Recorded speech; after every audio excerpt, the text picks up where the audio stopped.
The reason why I think the story of Mrs Lirriper is so fascinating is that she isn't the ordinary Victorian woman.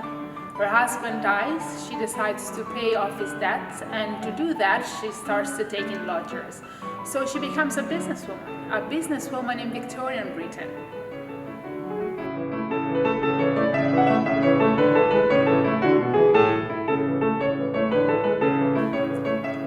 This is not a story about Christmas, this is a story for Christmas. It was published in the extra Christmas number of All the Year Round in 1863, the journal directed by Charles Dickens, and it was an incredible success. We know that in the first 24 hours only, it sold over 300,000 copies and there were big posters up all over the town.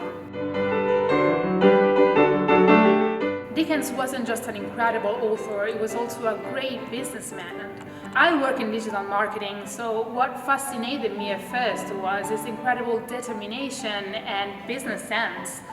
His books were selling thousands of copies, but he was always complaining that his publishers were making more money than he was. So to me, it is really inspiring to read how he struggled throughout his whole life to change that.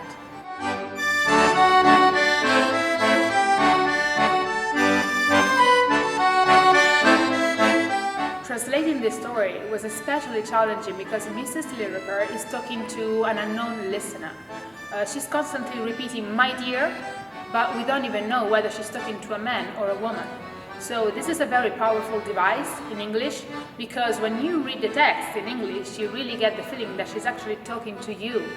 But in Italian, unfortunately, this is not possible, so a choice had to be made regarding the gender and consequently the identity of the reader. So my final interpretation was that she's on a row in one of her rooms and she's actually talking to herself. But this is of course just one of the many possible interpretations, and I guess it's also the beauty of translation.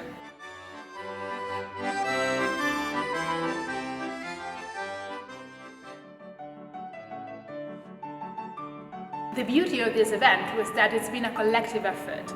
The staff of the Charles Dickens Museum provided the original sheet music for a quadrille inspired by the story of Mrs Lirriper. Then the Music Academy of Castelfidardo, which is a very nice and small town in central Italy where I live, performed it, so brought it to life after over 150 years.